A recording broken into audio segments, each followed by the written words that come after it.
Hello and welcome to UXDX Online. I hope you're as excited as we are for the talks that we have today. But before we jump into those, I want to give a very quick introduction to UXDX and why we host these events. So at UXDX, our mission is to help companies shift from building software using waterfall, or more commonly water scrumfall, to using truly autonomous empowered product teams. Now, the reason why that's our mission is because in a high change environment, it's a more effective, a more efficient, and a more sustainable way of building products.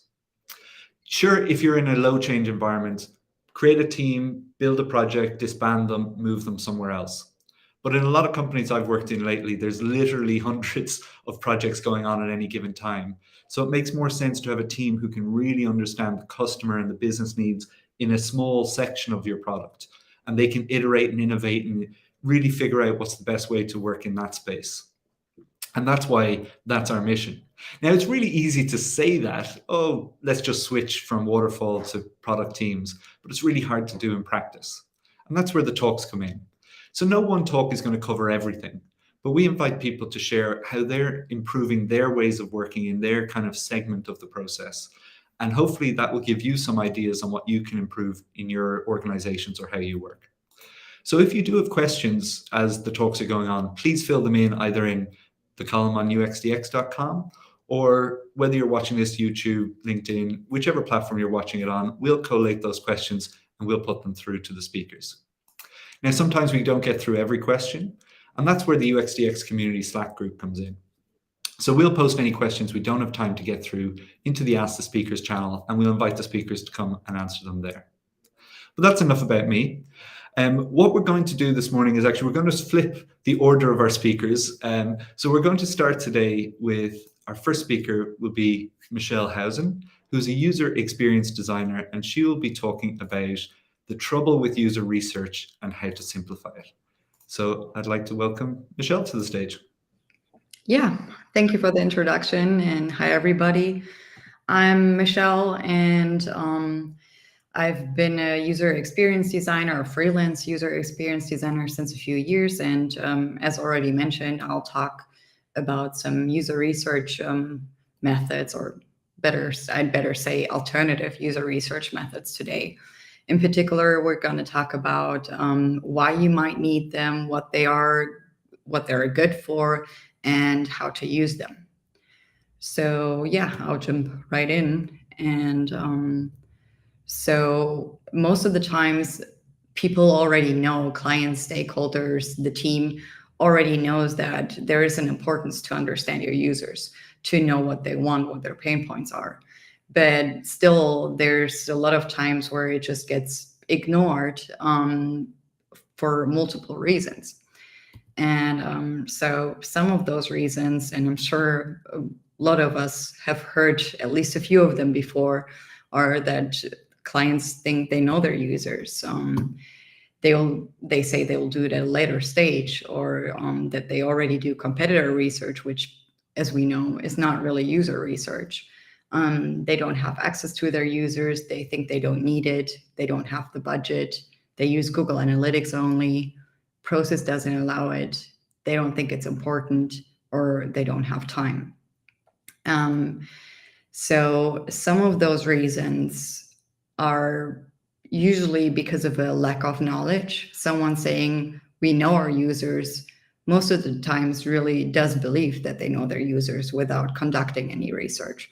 So with those kind of reasons or sayings, it's best if you try to educate the people you're talking to. Show and explain different methods, show and explain examples of companies that have used research and what kind of insights they've gained. And also talk about the different kind of methods for the different process steps, the time and the budget needed for those. And another thing is start small. If they're hesitant to give you the go on doing user research, start with small, tiny studies, or, as I mentioned before, use alternative methods. And then we also have the other reasons, which often are actual problems. A new product that is either not online yet or doesn't have a large user base might not have access to the users. Another big reason is they don't have the budget or the time. And with those, of course, you can point out negative consequences, do a little bit of research yourself, or point out missing information. But if there's not enough budget, it's not going to change anything. And so the question is, how can we simplify user research? How can we get around those restrictions we get from clients and stakeholders and still gain valuable insights about our users or potential users? And the answer to that is we use the data that is already out there. We all know that there's a bunch of information on the World Wide Web, so why not use that? And the first thing for this, the first method I'm going to show you is reviews. Of course, if you already have a product and a larger user base, it's super easy for you. Use all the feedback you can get or that you already got from past users, and make sure you look at both the good and the bad reviews, because that will give you an idea of what people already like about your product and what they don't like. So, as mentioned, with an existing product, you could find reviews on app stores, websites, or company reviews. Another one would be to look for product reviews on Google or even comparisons. I'm sure we've all been in the place where we had to decide between two different products or two different services. In the design sphere, that could have been Sketch versus Figma. And there's a bunch of different reviews and even comparisons of products on Google or out there that you could use to get some insights about what people are already saying about your product or even about the competitors' products. And yeah, so maybe there's something they don't like about a certain product that you could make better for your product. And then with this already mentioned, it's great for existing products, but with looking at competitors, you can also use it for new products or small user bases. And you can do the same with looking at possible competitors and just reviewing their reviews on App Store, company, or website reviews. And with this example, Juul, we had an e-cigarette client in the US. And even though we did have the time and budget, we're still curious to see what people say about the competitors. So we looked at their reviews. And another one was we had a housing client which offered a paid service for people to find new places to live at, which wasn't the general way like Zillow is, but more to actually swap places. You want to move somewhere and someone else wants to move somewhere else too. Maybe you're a match and you can just swap your places. Since it was a new product, though, there wasn't, or a fairly new product, there wasn't that many users we could ask. So we looked at general topics. What are the issues of the current rental situation, which gave us insights into what the problems of the possible users could be. And yeah, in general, which I'll get to in a little bit too, is you could also search groups and forums for that. The next thing is the keyword research, which for me is one of the most important topics. It's not just good for SEO. There's, like I said before, there's all that information out there, trends, statistics, market specifics, and we can make use of that by just thinking a little bit, what are our keywords? And we did that for a medical client that researches and produces medication and treatments. And we looked for keywords for their different topics and areas. For example, here, clinical trial, we use keyword tools to come up with other keywords that we might not have thought about before. We then used those keywords to feed them into Google and also websites like Ask the Public to see what kind of questions are often asked. And with all those information, we could use the Google Advanced Search to just get those websites that include those one or all of the keywords we found. And as mentioned previously, if you just feed your keywords or phrases into Google, you'll also already get a bunch of results. But what you can also have a look at is the question section, because that's also a good way to get some more insights about what people are usually asking. And you'd be surprised of what kind of questions sometimes pop up there that you haven't even thought about. And with those keywords that you gathered, you can use them in different scenarios. One of them is social media and groups. If you already have an existing product, and given that you also use social media for your product or company, the first thing to do is check your comment sections and see what people are saying. With this example, there was a beauty brand and someone asked about the difference between two of the products. So the company could go ahead and include those information on their website to tailor it more to the questions and needs users have. Sorry. And another example is Nomad List is a website that gives information to digital nomads. What are the best places to live? How much does it cost there? How's the housing market there? And with this example, the people behind Nomad List could go ahead into groups like Facebook, Slack, Discord, LinkedIn, and type in their keywords and see what kind of groups there are. And in this case, there's an expats group in Mexico, and someone asked about the living in a particular place in Mexico. With that kind of information, Nomad List could go ahead and think about including those topics on their website as well, if they haven't done that yet.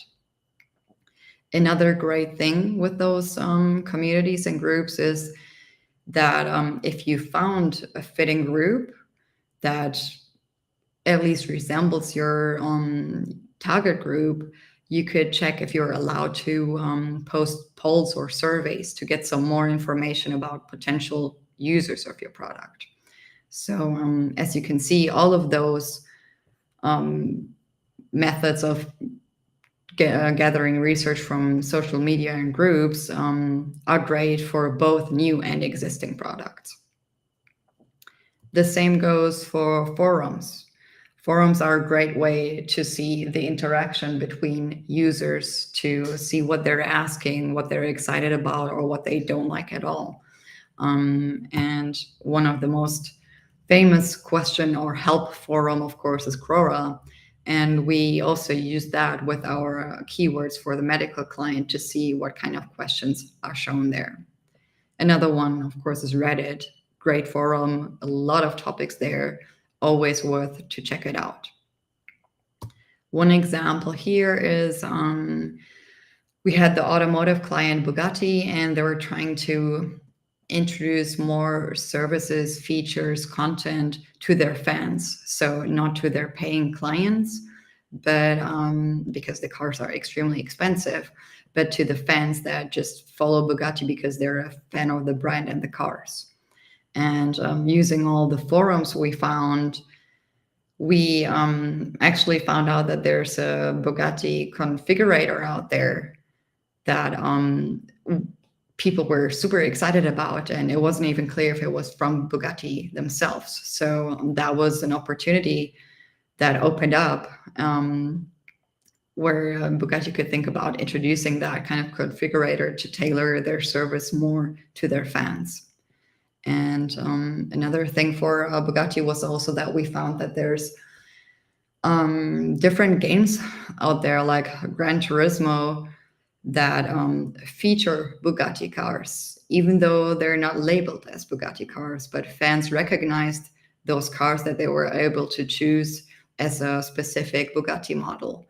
And they loved that kind of feature. And since it wasn't a collaboration with Bugatti themselves, there is another opportunity for them to actually have more of corporations and actually tailor their services to what their users or their fans especially like. And yeah, so the next one, if you don't have users yet, or you don't have the budget or time to actually conduct in-depth research studies, a good way is to use representatives. And that could be anything from your work colleagues, your family, your friends, anyone you could think of that has some kind of similarity with your target group. For example, for the housing client, since we didn't have many users yet, we also looked at where the people are that do the holiday home exchange and ask questions there to get access to those users. Another one was for an e-cigarette client. We were looking to show the flavors for the e-cigarettes in a different way to set them into the context of a particular moment. So what we did was we just asked our work colleagues that weren't involved in the project and that the ones that were smokers, in what kind of moments they usually enjoy their cigarette. And since e-cigarette smokers and regular smokers are fairly similar, we were able to use that information to create moments that are related to the specific flavors, and to just include more of a storytelling type rather than just showing the different flavors. Another good way to use the representative research studies is for testing naming conventions, for example, with using card sorting. And with this particular example, we had an automotive client, and we were talking about if design is the right term for interior and exterior style of a car, if people would understand what they find behind that. And in this case, we didn't look for car enthusiasts or similar to our target groups, but we just asked our family and friends what they think, what kind of information they would find if they clicked on the tab design. And that gave us enough information to make adjustments on the naming conventions. So we just talked about what we can do if we don't have our users, don't have access to them, or not enough money. But if we do have access to our users, we can use surveys and interviews. With interviews, of course, it can be very time-consuming and costly, but sometimes overlooked is that we might actually do have easy access to our users. One of them could be that the product we're trying to improve or create is for the internal employees or stakeholders. So for an automotive client, they published an app, and the app was for the dealers of the car client. So it was easy to just jump on a few calls with them and ask them a few questions. And that is oftentimes really overlooked. If there's people there that we can access, do it. Another way, if it's not internal, is to use pop-up or widget surveys that I'm sure some of you have already experienced. When you go on a website, you're about to exit the page and something pops up asking you why you're leaving or what they could do better and some other questions. So that is a good way to get a few responses. Of course, not everyone is going to respond to that if they're about to exit that. But there's different ways and different actions where you can include those kind of surveys. Another one is, for example, including questionnaires when someone signs up, like how did you find out about us, or on a contact form. And if there is a little bit of budget or the client can spare a little bit less of his margin, then you could also use small incentives for your surveys. But in general, always make sure that you tell your users that you're doing it for them and that you value them and their opinion, and they're going to be much more likely to actually help you with your surveys. And of course, as mentioned before, you can also post surveys on those social media groups and communities. The last one, which is also often overlooked, is the customer support. If you have customer support already in place, which of course existing products and larger user bases, that is it's especially particular helpful for, then make use of that, because your customer support staff are on the front line. They're the ones talking to your customers and users. So you could ask them what kind of feedback do they hear often from their users. That could be issues they have with the website or with the product, that you might point out in the product description so that it's easier for users to understand things. Or what users usually need help with. And as mentioned before, one of the housing client I was working for, they had this survey with when people deleted their accounts, and they asked them why they're deleting the account. And we had a bunch of responses for that. And one of them, or a few of them, stated that they just get too many emails every day, which of course should be an easy fix. Just do something about your email strategy and make sure you let your users know how many emails they're going to receive from you. Another one was that the service was too expensive.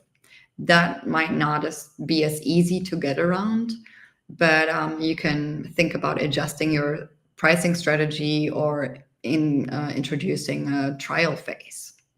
And the last one here was that the landlord doesn't accept the home exchange. So we thought about ways to help our users and to also make landlords understand that they have no negative consequences by doing so. And with all of those methods shown, besides gathering valuable insights, other benefits are that it's already based on available data, so you don't have to conduct any studies. It works for both new and existing products at any time of your product process, whether that's for a new product or during when you're trying to include new features. It doesn't cost as much and it isn't as time consuming. So there's a bunch of benefits for you to always make sure that there's some other methods out there that you can use. And so that's the end of it. And remember, any research is better than just guessing. So make sure to always use some kind of research. And I'm looking forward to your questions, and feel free to reach out to me on LinkedIn or Instagram.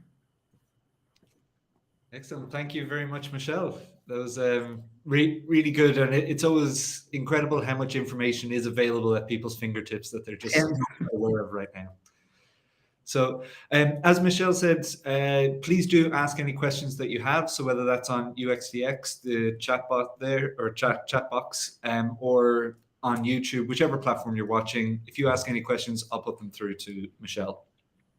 But to get started, one of the things that always jumps out to me as a big risk of looking at existing resources is you're not getting control over the audience segment that you're kind of polling. And one thing that really struck with me was an experience that I had where we thought, okay, this is repeatedly coming up. We're seeing complaints or something about something. But when we did the research, we found that the vast majority of our users were actually happy with it. And had we gone ahead with the change, we would have ended up annoying more of our customers than not. So how do you deal with that risk of who is this kind of audience segment that's being reviewed? Yeah, so I mean, in general, of course, those alternative research do not replace other research, like the primary research, because that is still extremely important. I see those alternatives more for if you don't have another choice, to be able to conduct some kind of research and as addition to your primary research. So, or as a starting point to get your clients to wanting to conduct some kind of user research. And with those issues you just mentioned, yeah, I mean, there's always that kind of danger that you do something. But for those kind of features, you could start with just A/B testing. So you get some more results, whether people like to have the feature or don't. And I think, yeah, those kind of ways to make sure that you don't roll out a feature to everyone and just being like, hey, here it is, whatever you do with it now, is way less harming to your users than, yeah, if you wouldn't do those like A/B testing, for example. Great. And can you give me an indication of how much time would you devote to this kind of upfront, just secondary research versus kind of devoting to your primary research? Yeah, I mean, of course, this depends on where in the product stage you are. If it's a new product, I would definitely use some more time for that. But if it's for new features, it could just be a day of research, doing like picking out the methods that fit the best to what I'm looking for. And for a new product, I would devote more time to it. But you could also justify that with the client. For example, the keyword research could also already help them with their SEO strategy. So you're doing two things at the same time. So there's ways around telling them like, hey, we need a little bit of time, but not as much as we would if we conducted the actual user research. So for a new product, I've just been working on a few of those methods for one of my clients. And I devoted, I think, like 1.5 days to it to get some more insights about our users at the beginning of the stage. Great. And with that information that you're collecting, how do you, because I know that there might be a bias with some people of, like, let's say a source like Reddit, and people Yeah. might discount it because of assumptions about the types of people who use it. So how do you present the information that you gather, and how do you make sure that people kind of recognize the value of it? The clients or the users? The clients. Clients. Sorry. Yeah, so in general, I always say, like, since if there's no primary research done, all of those insights should be taken, like, don't bet on it. You know, it's always with those, you always have to tell the clients that it might be opportunities that you should test maybe at a later stage, or yeah, that you always have to make sure if it also aligns with the strategy and the goals of the companies, because not every feature that every user wants also makes sense to a company. So you always have to make sure that it's aligned, and yeah, just be open up front to the client, to say that's a trial and error process, especially if you don't have primary research. Brilliant. Well, I think that's the end of my questions that I have. So thank you once again for sharing. I found it really useful, and I hope you enjoyed sharing with everybody. Yeah, thank you so much. Excellent. So that brings us to our next speaker of this event tonight, who's Josh Reid, who is the UX design lead for Racing and Wagering Western Australia. And he's going to be talking about, does Figma have feelings? So I know all of the AI talk out there, I don't know if it's related, but we'll see where we go. So I'd like to welcome Josh to the stage. Hi, Josh. Thanks very much, Rory. Yeah, thanks everybody. I'm from Racing and Wagering Western Australia. Our main app is the Tab Touch app, which is like a sports and racing app. And today, yeah, I'm excited, feeling excited, which is a good thing, because we're going to be talking about feelings today and Figma and how the things work together. Maybe there's some AI in there. We'll have to wait and see, Rory. But yeah, first off, thanks to Michelle for an awesome first presentation, getting us kicked off. I think that was really insightful and really interesting to see all the mixed methodologies. What we're going to be talking about today is basically, in my talk, Figma, feedback, feelings, the 3 Fs. This is something that I'm pretty passionate about. Working in UX for a while now, a few years, the main thing that I encounter is, I guess, that feedback loop and that feedback process.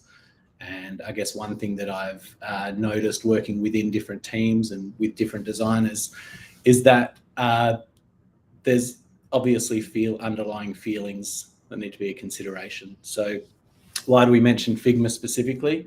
I guess we all know Figma is that UX design tool, whether it's Figma, Sketch, or Adobe XD, rest in peace. The main thing is it's a tool for getting your prototype out there. So it can seem sometimes a little impersonal. We develop up a prototype, maybe it's sent out in isolation, and then the feedback waves start flooding in. So that covers the Figma. Feedback, yeah, whatever methodology is used. Sometimes it could be just some comments sent through. So I guess more on the impersonal side. There's the direct feedback, the conversations you can have. And then you've got the other ones where maybe you're pitching to an internal group and trying to gather some internal feedback. And the last thing we're looking at is feelings. So pretty self-explanatory, that one. I think it's just about the consideration for the feelings of the people giving the feedback, of the people receiving the feedback, and that entire process. So next up, let's start with the feedback side of things. So I guess working in agile methodology, there's a lot of conversation around that feedback loop, multiple iterations, and I guess that entire process. We know that's a circular process, and that's what the loop entails, that we keep on coming back. There's multiple revisions of the design, multiple levels of feedback, whether it's customer feedback or internal feedback. But one thing I wanted to discuss is we talk about, in the agile methodology, failing fast and going through all those iterations and then failing, but it's okay because we failed fast. And just a consideration of, I guess, even how aggressive that language is. We failed, it was a failure. So that coming back to the designer, that can be a bit of pill. If you imagine, well, you don't need to imagine, I guess, working on the design side or even on the product side, you know the amount of work that goes into a prototype. So you're trying to validate the concept in which you think will be successful. And then once it is unsuccessful, there's that terminology of failing fast. We save some time, we failed really quickly, and we can move on. But I guess before we move on, the consideration needs to be that we're labeling a design a failure. Is that appropriate?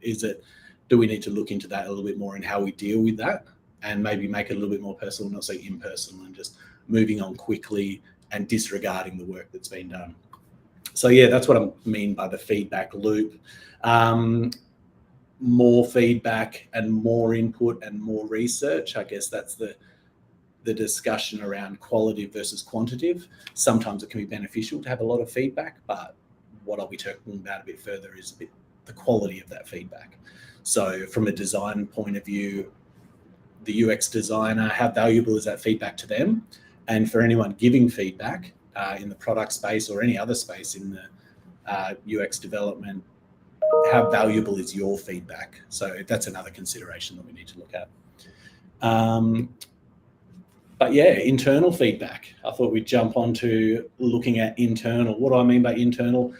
Obviously, you've got people within your organization. Maybe it's within your team, maybe it's wider. So subject matter experts, people within the wider team and the organization giving you feedback on the design. So how can we improve that? There can be improvements in the way that the feedback is delivered, and there can be feedbacks in the way we accept the feedback as well. Sorry, we accept that sort of delivery. So maximum detail, what do I mean by that? This is actionable detail. So we obviously don't want it to be too verbose, too detailed. It's more about how concise and actionable it is. So obviously the least amount of feedback you could get is somebody to look at something and then say, this experience was bad. I used the prototype, it was not good. That's obviously the minimum, and that's obviously zero benefit to anybody. So we want to know the detail of which parts didn't function correctly. Was it a functionality? Was it design related? Did it not have the business objectives at the front of mind? These are some considerations we can make. So that's what I'm talking about when I say maximum detail. And tied in with that is how constructive it is.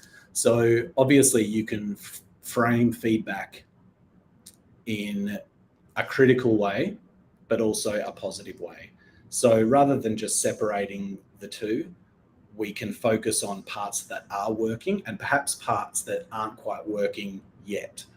So remember initially we talked about failing, and perhaps one of the prototypes may fail and there may be issues and maybe they're not reconcilable and maybe they're not fixable.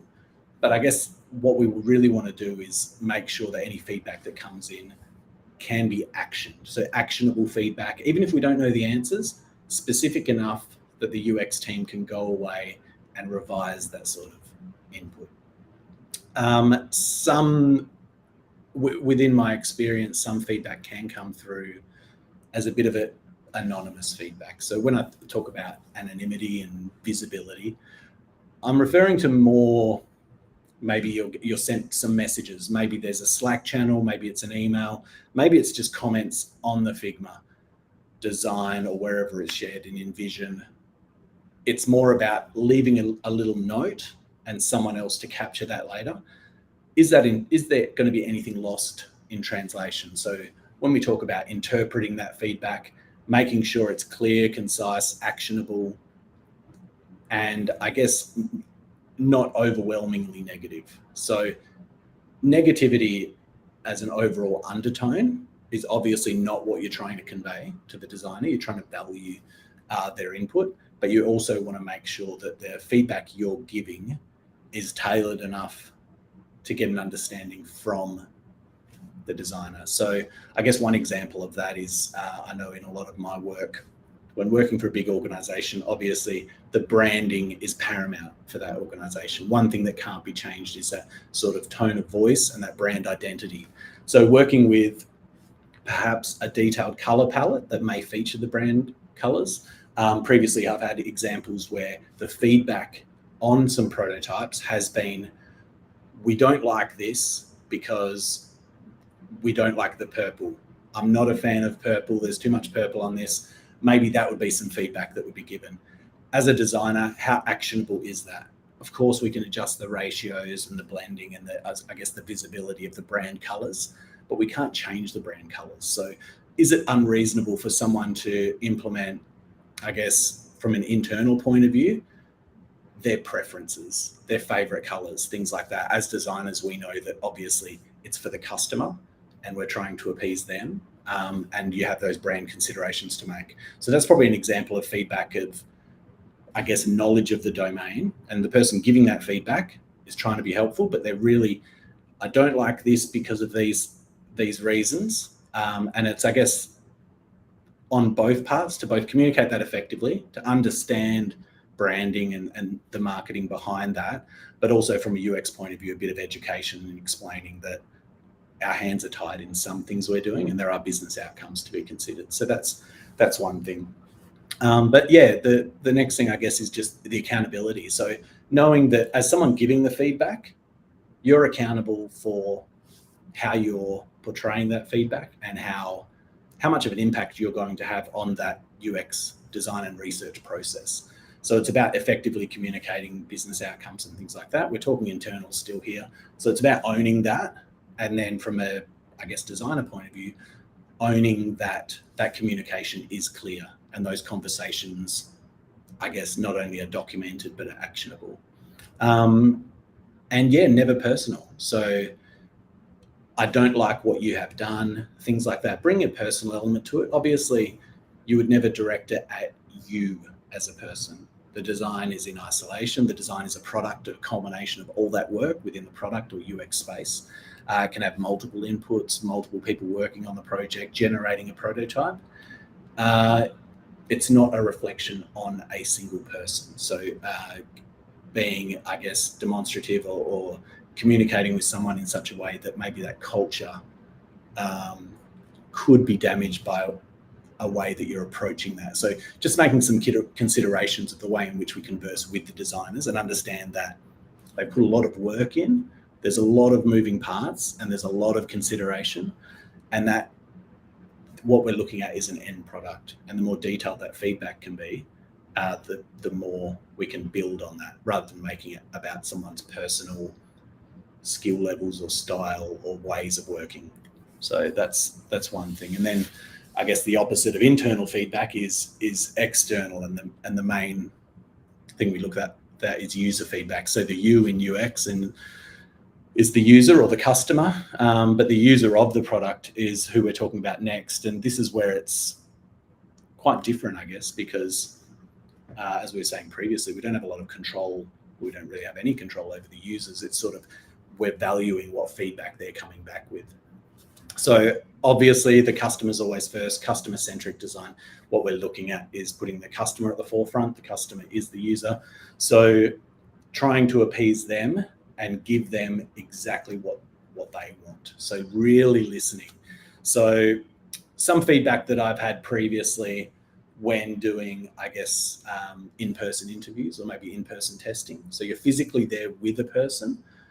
That makes it a lot more personal. And one thing that I've found is that without good structured objectives and questions, there can be a level of ambiguity and people sort of going through the motions. So if you imagine you're having a conversation, it feels one-on-one, you're showing them a prototype and you really want to soak up any information they can give you.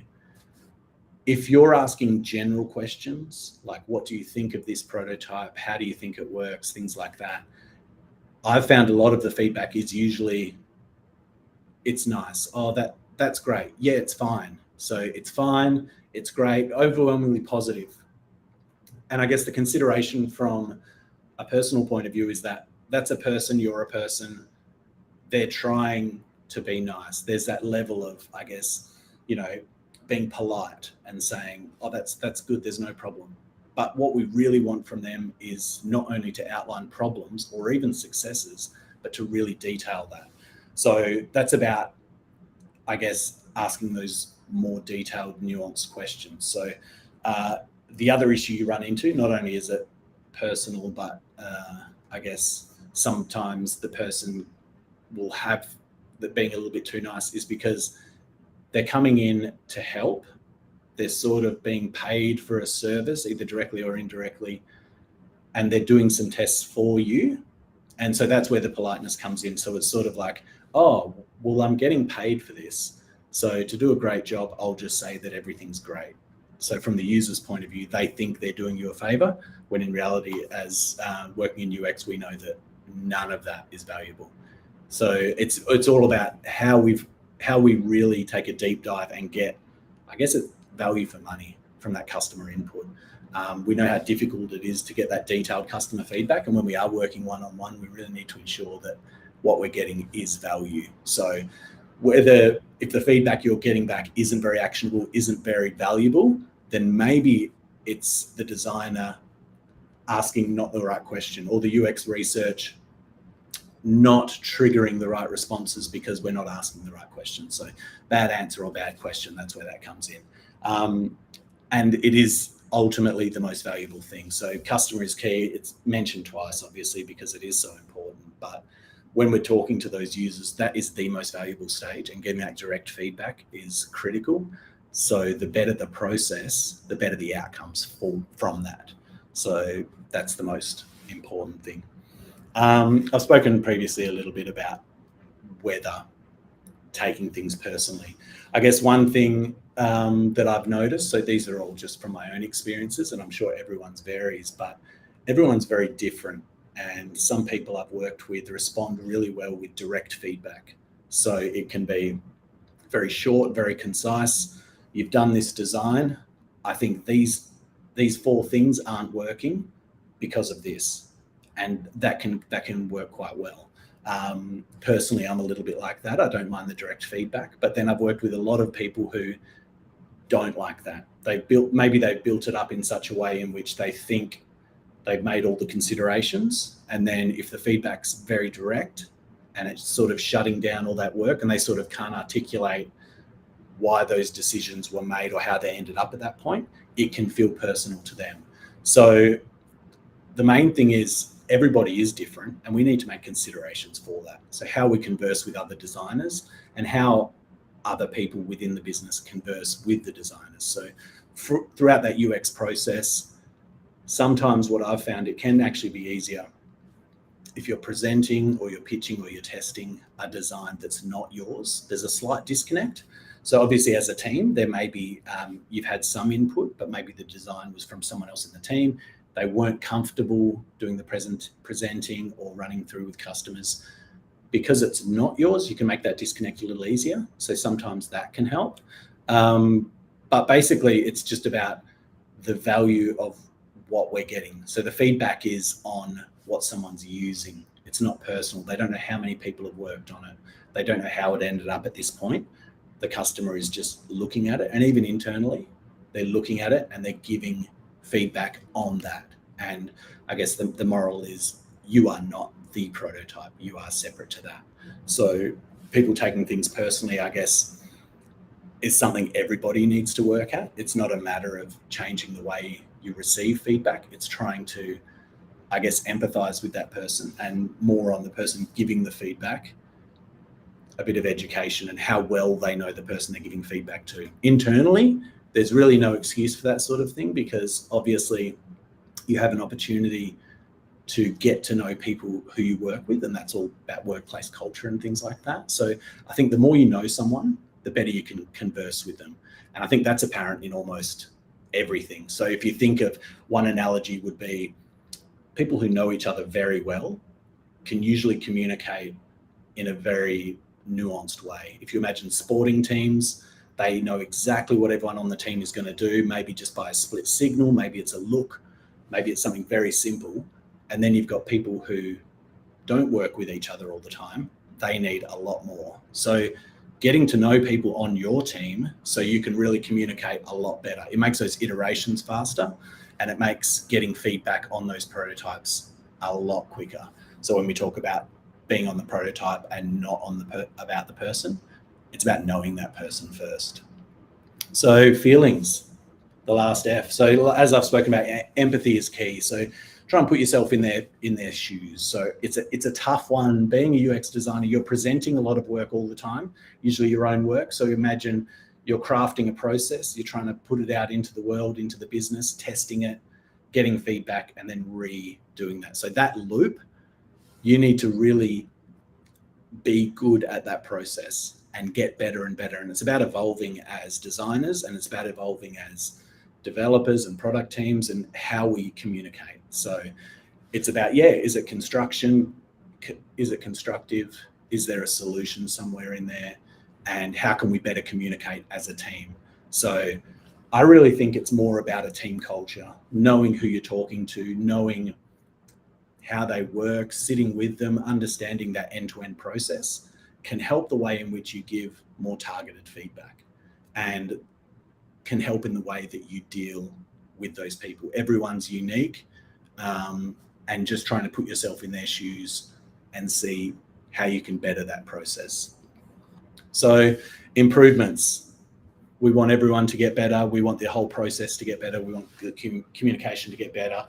This is just a little bit of a summary. So what we've been talking about, and this is all from my own experience basically, is empathy, like we were saying, giving feedback and receiving feedback. There's ways to improve both. And I think the more we do it and the more different people we work with can improve that, knowing others' ways of working, improving the culture of your teams and the way in which you work.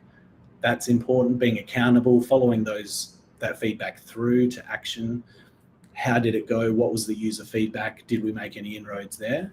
I think that's where a lot of it comes in, the consideration of other people's feelings, and as a designer, managing your feelings and I guess conversing with that audience as well. If you're receiving some internal feedback or even customer feedback that you think might be over the top, try and put yourself in their shoes, try and understand where they're coming from, but also communicate to them that maybe you don't respond to feedback in that sort of way and you'd like maybe more of a dialogue. Maybe you could sit with them, maybe you could go through the designs in a more personal way, more one-on-one rather than meeting room pitch style.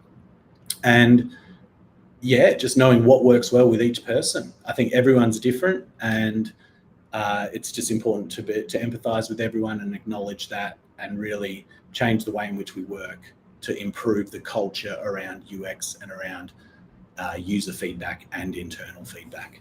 So I guess the talk is about, does Figma have feelings? And the main takeaway I wanted to have is that Figma doesn't have feelings, but people have feelings. So that's it from me. Thanks very much. Great, thank you very much, Josh. That was kind of a nice way. So my AI thing wasn't right at all. but no, thanks for sharing about. No, a bit of clickbait maybe in the title. Great. So yeah, if anybody has any questions for Josh, please do feel free to just type them in whichever platform you're watching on. But one thing I wanted to start with is, because you made a good point about kind of trying to be constructive with your feedback. And often I know, particularly clients, they might not have the background or the experience or to know exactly where they should be pointing to and to give that kind of constructive feedback. So how do you try to coach clients on, okay, how about these kind of 5 or 6 or however many kind of topics? What do you think about the layout? What do you think about the structure, the color type, so those kind of things to try pull out that constructive feedback? Yeah, that's a great point, Rory. And I think that sometimes that's probably unavoidable, but a lot of it is just almost about education. So if you imagine people within organizations, they might not ever deal with the UX design process or almost at all. So I think it's about educating them on why something is the way it is. They don't see all that level of research that goes into it and why decisions are made. So if there's a way in which you can give them a snapshot and to say, this was done for these reasons, and based on feedback, this is why we ended up in this position, then sometimes it can switch their thinking from, rather than looking at a ready-made prototype, as we know, a prototype is almost like a jigsaw cobbled together of all the insights that you found. So I think by communicating that process and getting them on board with that, it can sometimes help them be educated, and the next time they're giving feedback, some of that might pop into their mind. Great, that's a great idea. And do you have, I guess, even internally, because I know the kind of feedback is I want it to pop more, or those kind of things that just doesn't really help anybody. Do you have any, because I think you mentioned, does it achieve the business goals? Is it usable? Is it, so, because even explaining the background of how we got there's a million ways of designing something. So how do you have a kind of, even internally with experienced people, a kind of a framework for trying to distill the information or the feedback? Yeah, I guess that's probably a critical one, an age-old design feedback one that we do get. It's sort of like everyone feels like they're a designer a little bit. And sometimes if they try and impart that, and it's talking about things like color or balance, or the things that probably are hard to articulate the way in which they work, only by experience you would learn them, that you've sort of got to draw it back to, is the thing they're giving feedback on a business goal or a customer goal? And if it's sort of in between and none of those, that's when you can sort of almost double down and say, from a design point of view, we're aligning with either our previous products or the style guide or this rule set. And I guess that comes down to education as well, because you can have people internally that don't understand that bigger picture, don't understand the framework in which we're working. So if we explain to them there's all these different segments and different rules that we're trying to align to get the best output for the customer, then perhaps it will be a little clearer. But yeah, you're right. Sometimes those conversations are the hardest to have because people do want their input. But if it doesn't align directly to those things, it's sometimes a little bit easier for them to see that. Great. No, that's some good feedback. I'm going to just shift to the feeling side of things now. So Radical Candor, I don't know if you've read that book, but it's kind of saying things like the compliment sandwich, the good news, bad news, good news, is just, it gets in the way and it distracts. So just lay out your kind of real position up front. But it can be quite jarring for some people to get that level of kind of criticism up front. So is there more responsibility on the person to become a bit thicker skinned, or is the responsibility on the person giving the feedback? It's probably a little bit of both. It's a good call out, I guess. Obviously, you don't want to make it more verbose and more complex just for the sake of sort of padding these out and trying to pick positive with the negative. But I think it truly just comes down to the person. And I guess, like you were saying, in those sort of regards where we try and make that compliment sandwich, people understand those methodologies now and how they can be delivered. But it still probably doesn't address the fact that some people don't like dealing with that. So it's sort of acknowledging that the people where that's going to work with, you can do it, and direct feedback for others, and that maybe there's a different hierarchy in how you communicate with different people to achieve the same end result. But I'm not sure if there can be any shortcut or alignment on everyone giving and receiving feedback in the same way. I feel like people are so different, and I've seen it a lot with designers who are very passionate about their design and they're all in. And then whenever any of this critical feedback comes back and it's too direct, it sort of can knock them back a bit, and it can make them more apprehensive and less outgoing and take less risks with future design. So I think you've really got to nurture, I guess, younger designers, but also more mature designers that sort of don't respond well to that feedback, just so you're not, I guess, taking 3 steps back. Yeah.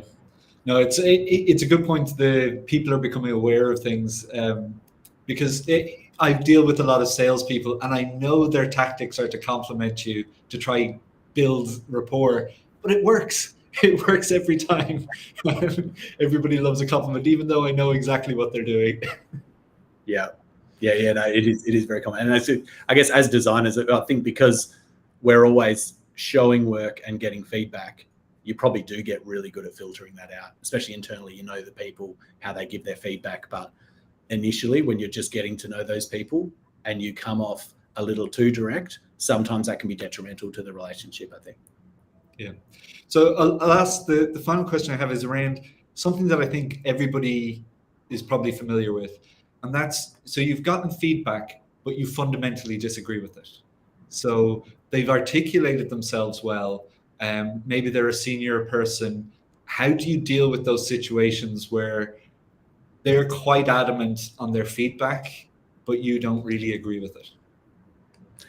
Oh, I guess that's a broad one.